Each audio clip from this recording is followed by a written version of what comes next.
Ons het daar duisende mense se lewens geraak. Dit was a ride of a lifetime.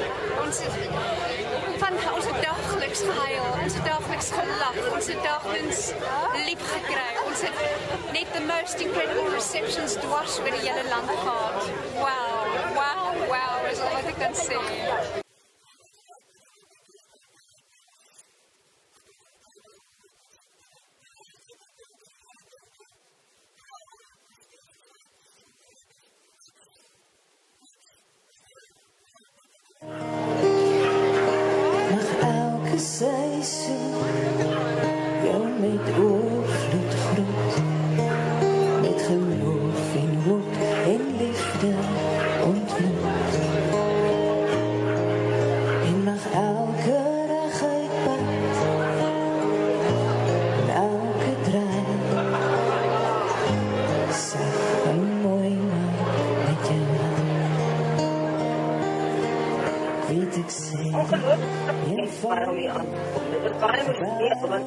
Baie moeilike omstandighede deur die land gery.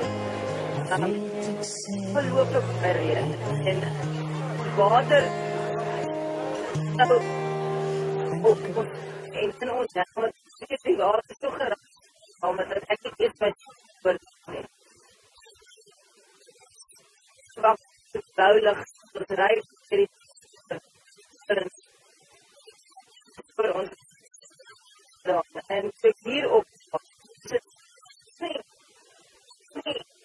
vir my nie onder allem gehuil het nie, want dit is baie uitdagende gewees en 'n baie uitdagende jaar om die journey of hope te doen.